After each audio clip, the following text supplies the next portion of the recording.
बहुत पुराने जमाने की बात है। एक गरीब लकड़हारा जिसने एक लंगड़ा गधा खरीदा तो अल्लाह ने उसे ऐसा खजाना अता किया जो किसी बशर ने कभी न देखा था। चाचा जहरान एक निहायत बूढ़ा शख्स था। जमाने ने उसकी सेहत को खा लिया था और वक्त ने उसके चेहरे पर गहरी झड़ियों का ऐसा नक्शा बना दिया था कि हर झड़ी सब्र और मशक्कत के एक दिन की दास्तान सुनाती थी। वो एक दौर इफ्तादा गांव के किनारे एक शकस्ता हाल झोपड़ी में अकेला रहता था। जब उसकी जिंदगी की साथी रुखसत हो गई और वह तन्हाई की वहशत और फक्र की सख्ती से तन्हा लड़ने के लिए रह गया।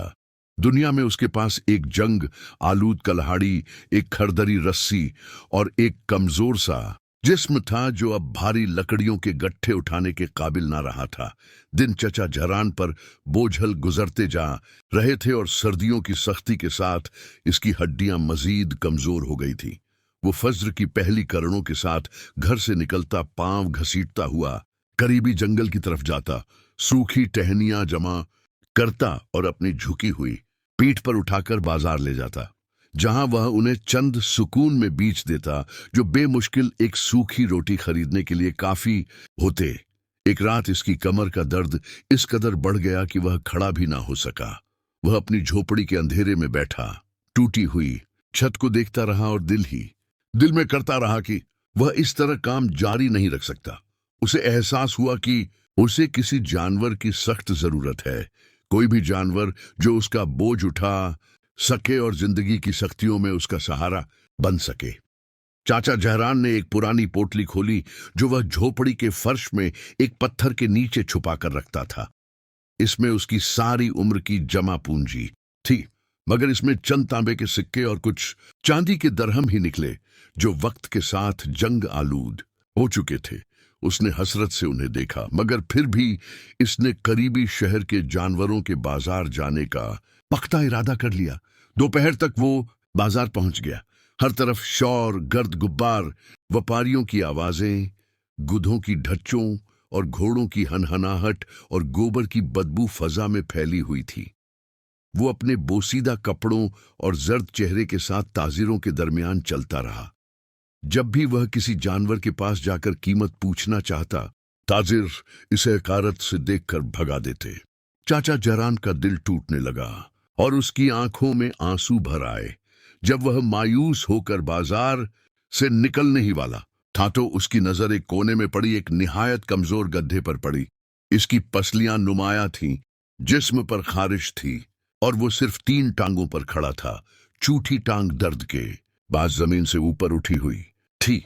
जहरान हमदर्दी के साथ उसके करीब गया। गुधे ने बुझी हुई गम से भरी आंखों से उसे देखा। जहरान ने कांपती आवाज में मालिक से कीमत पूछी। आदमी ने तंज से हंसकर कहा कि वह उसे मुट्ठी के मोल बेच देगा। जहरान ने जेब में मौजूद सारी रकम बिला झुझक दे दी और लंगड़े गद्दे की रस्सी थाम ली। यह मंजर देखकर बाजार के बड़े ताजिर भेड़ियों की तरह उसके गर्द जमा हो गए। कहकाए बुलंद होने लगे। चाचा जहरान ने एक लफ्ज ना कहा। उसने तलखी को निगल लिया और खामोशी के साथ गुधे को लेकर बाजार से निकल गया। वापसी के सफर में एक अजीब मोड़ आया। जब भी जहरान गुधे को मारूफ और हमार रास्ते की तरफ मोड़ता, गधा पत्थर की तरह अपनी जगह जम जाता और जब रस्सी ढेली छोड़ दी जाती तो वह जद के साथ एक और रास्ते की तरफ बढ़ने लगता, एक वीरान और खौफनाक रास्ता। चाचा जहरान एक पुराने चौराहे पर खड़ा था।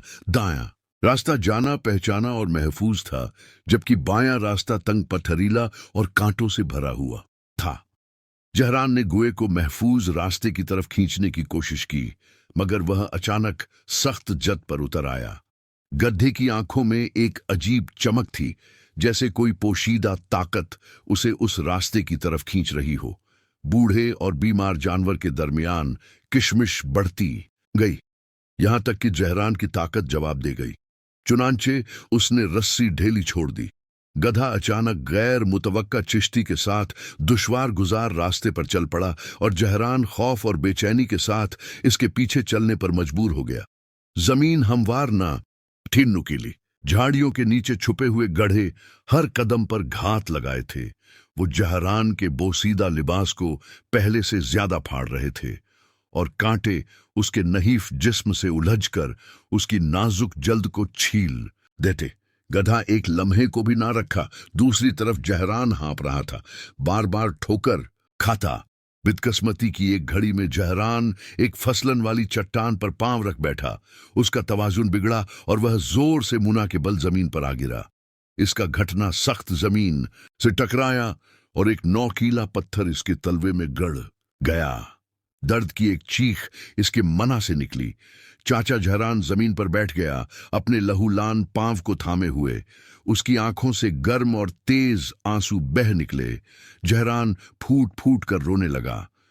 वो खामोश जानवर को इसके गलत इंतखाब पर कोस रहा था और खुद को अपनी कमजोरी और बेबसी पर मलामत कर रहा था। उसे महसूस हो रहा था कि यह रास्ता ही उसका इख्तिताम है, भटकना था।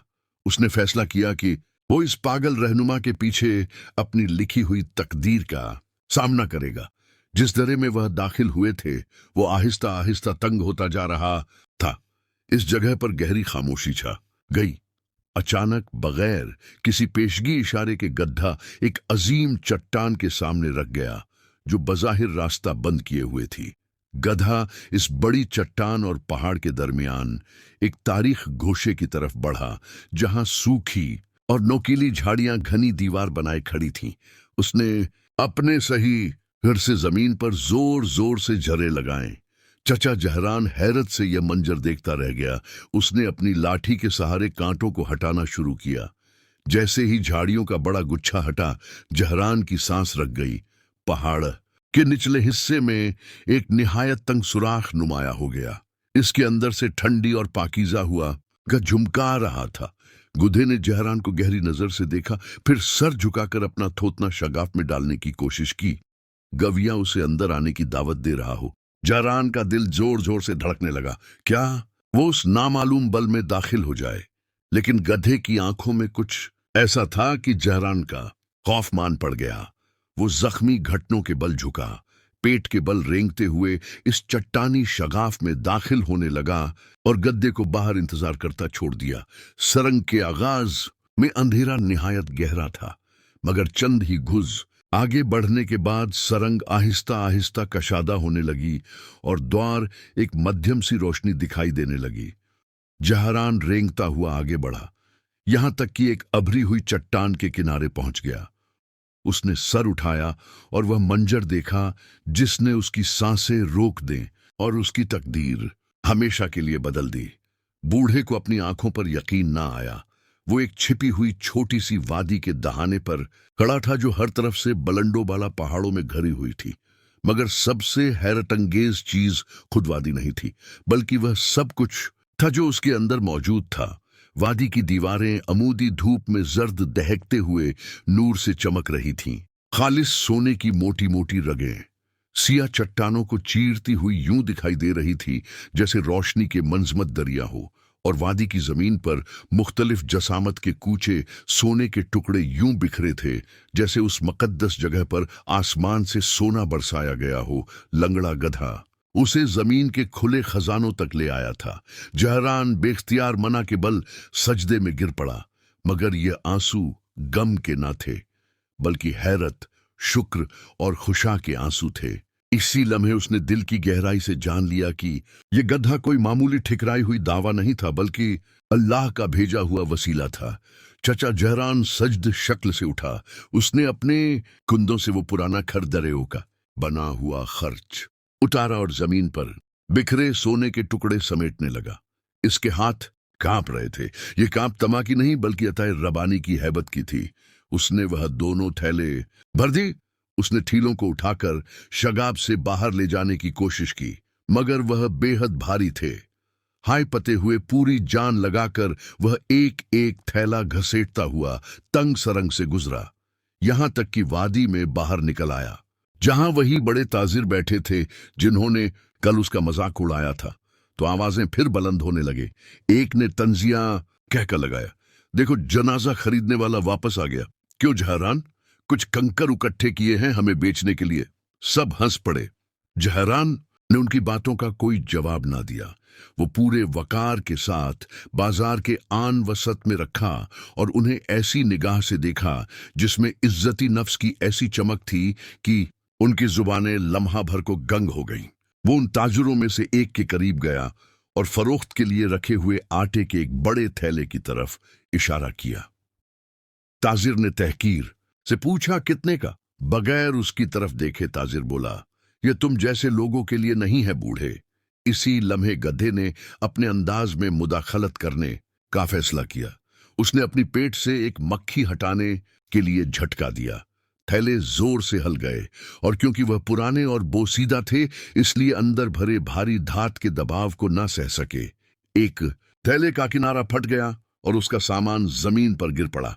एक बड़ी खालिस और कुची सोने की डुडली मुट्ठी के बराबर लड़कती हुई आई और ठीक उस ताजिर के पांव के नीचे जा ठहरी। फिर एक और, यहां तक कि सोने का एक छोटा सा ढेर बन गया जो सुबह की धूप में चमकने लगा। बाजार पर खौफनाक खामोशी छा गई। जहरान सुकून से झुका, सोने की एक डिल्ली उठाई और जोर से ताजिर की मेज पर रखते हुए कहा, ऐसी आवाज में कि पूरा बाजार सुन ले, मैं तुम्हारी यह दुकान, उसके साथ वाली दुकान, बल्कि तुम्हारा वह एहतराम खरीदना चाहता हूं जो तुम सिर्फ पैसे के बदले देते हो। एक ही पल में चचा जहरान एक जलील समझे जाने वाले मेहताज से ताजरों का सरदार और सबसे ज्यादा मालदार शख्स बन गया। जहरान ने सारा माल खरीद लिया मगर उसे अपने लिए जखीरा न किया। उसने हुक्म दिया कि सामान गांव के गरीबों, बीवाओं और महरूमों में तकसीम किया जाए। रहा लंगड़ा गधा तो जहरान ने इसके लिए इशादा उस्तबल बनवाया, मगर वो ताजिर जिन्होंने उसका मजाक उड़ाया था वो इस रात हसद और गुस्से में सो न सके। खफिया तौर पर जमा हुए और जहरान पर नजर रखने या उसके गुद्दे के कदमों के निशान ढूंढने का फैसला किया ताकि खजाने तक पहुंच सके। अगले ही दिन वो ताकत घोड़ों और खच्चरों के साथ निकल पड़े, मगर वो मौत के रास्ते पर ईमान के बगैर महज हंस के साथ दाखिल हुए। जो जमीन लंगड़े मुबारक गद्दे के खरों के लिए नरम हो गई थी वो उनके तरबियत याफ्ता घोड़ों पर सख्त हो गई। वो वादी की यक्स घाटियों में भटक गए और कभी उस चट्टानी शगाफ तक ना पहुंच सके। यहां तक कि वह कई दिन बाद गांव लौटे, फटे कपड़ों, टूटे दिलों और बर्बाद सेहत के साथ। और चाचा जहरान बकिया उम्र एक ही बात दोहराता रहा, जो भी उससे उसके माल का राज पूछता, अल्लाह कभी कभी अपना रिस्क अपनी मखलूक के सबसे कमजोर हाथों में छुपा देता है और नजात की कुंजियां इन लोगों को दे देता है जिनका हम मजाक उड़ाते हैं। बस किसी नेकी को हकीर न जानो और यह ना समझो कि रिस्क चालाकी से मिलता है।